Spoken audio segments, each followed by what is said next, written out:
Hey, this is Landon with 5 Key Homes. Today we are doing a roof inspection on the address is 300 Society Street in Alpharetta, Georgia. So today we're going to be basically just doing a full inspection on this roof, seeing if we can find any issues, and if so, what we can do to fix them. So first thing we're going to look at when we get up here is going to be the gutters. See if we see any dings and dents in the gutters, which we definitely do. See some small dings and some small dents. This could be hail damage.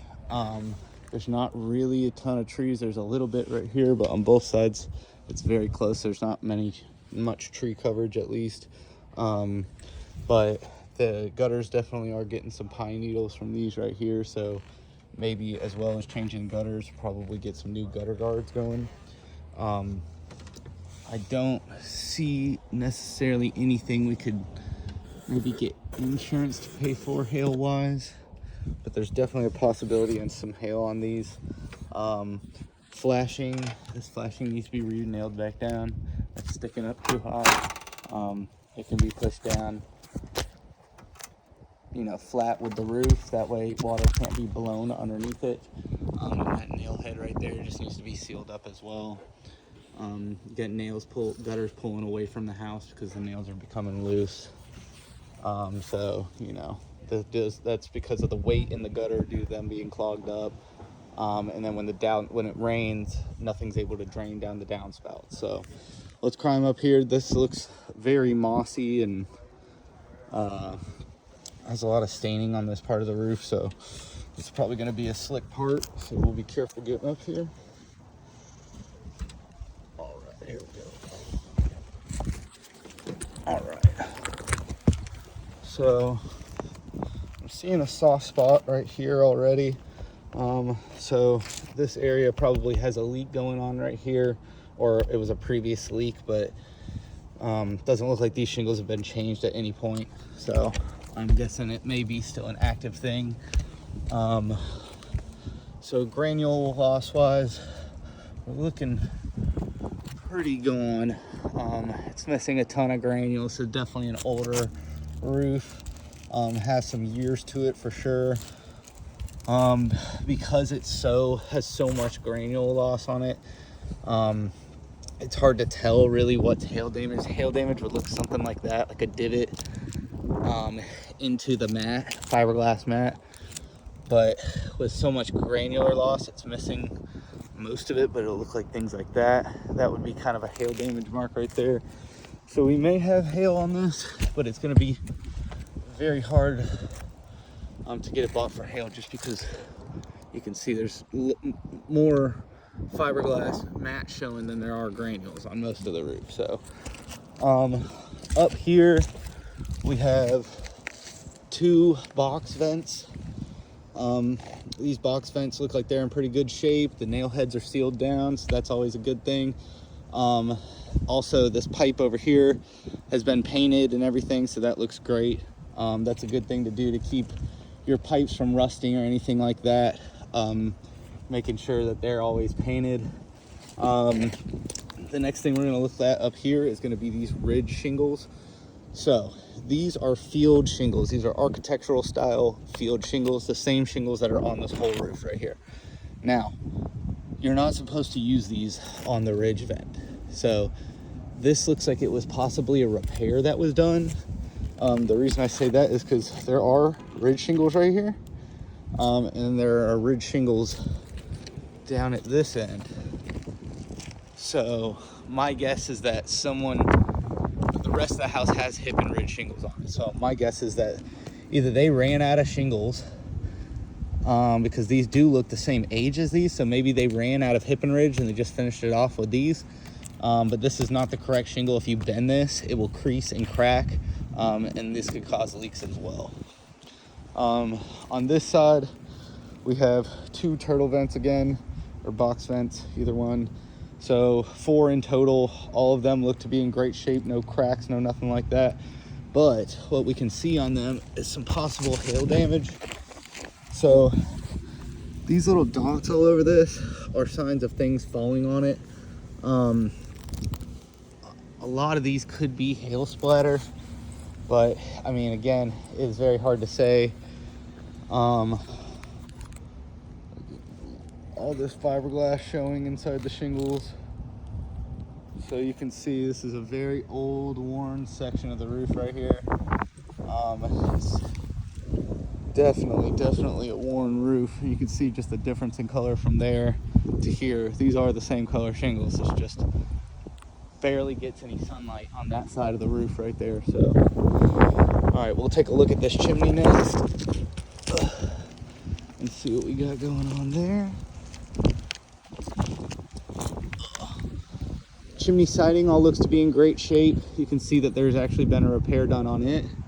So this siding looks like it was recently done with new siding all the way down. All of that looks to be in great shape. Paint wise looks to be in great shape. Chimney cap looks to be in great shape as well, but it does have a chimney cricket on there. So all in all, it's going to be the same kind of stuff on this slope of the roof. Just a lot of staining and, you know, a lot of granular loss. So those would be things to look at. Let's go up here and check on these pipe boots. Zoom back out. Flip around. All right, so we're gonna look at these pipe boots right here. Basically what we're looking at is these have been sealed well. Nail heads have been sealed, but over time the sealant fails. So you can see water's been able to get to that nail and start to rust it. So resealing these nail heads would definitely help with that, those nails ever rusting and creating a leak in the future.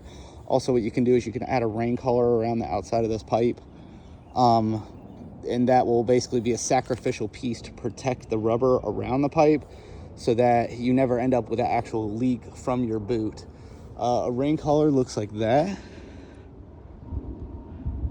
So they put a rain collar on this one, but you can see the difference between that and this.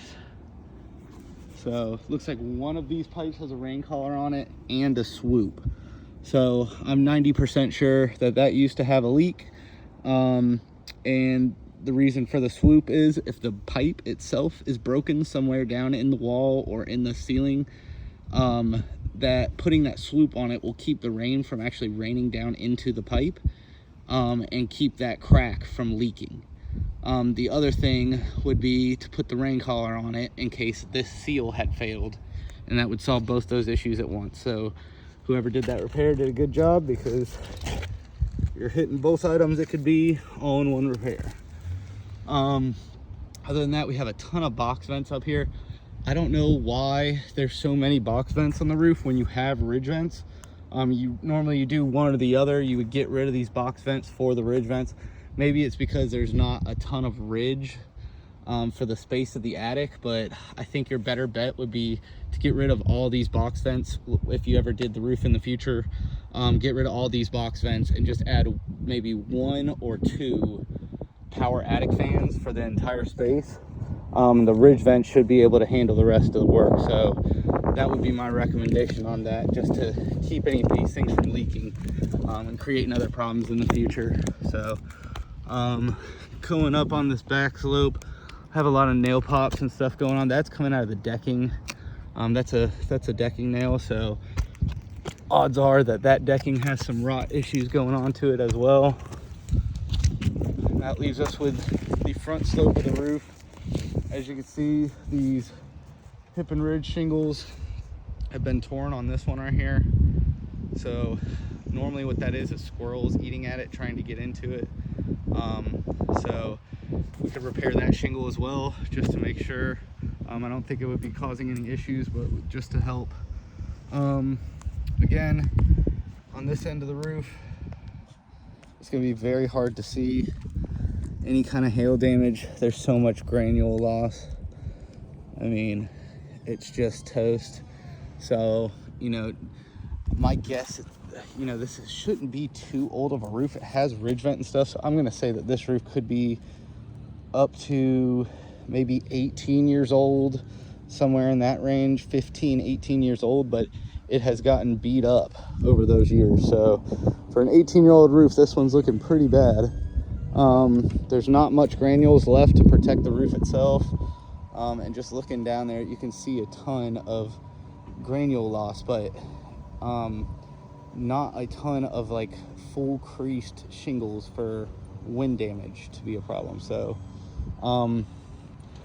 what we'll do is we'll go back down here to the bottom section. This looks like the worst slope right here on this side, so we're going to check that out and see if we can find any more wind damage over there, because right now I'm thinking hail is going to be the best option for this right now. So I'm thinking if we just do maybe try to file it for hail damage, because that could be the reason that you're having so much granule loss, is because the hail has just been impacting the roof so much that, you know, it's basically knocked all the granules off the shingles. So what we're looking for is a crease shingle at the top, but let's see here. So if we look on this end, this looks like kind of like a crease right here to me, but again, it's just the granule loss. So I'm not seeing many lifted shingles or anything. I'm just seeing a lot of granule loss. So my guess is it's probably hail damage is going to be our best bet if we wanted to file it through insurance. I think it's going to be hard to get bought through insurance just because of all the granule loss. It's hard to tell where the hail damage is. So we're going to be relying on our soft metals to show that.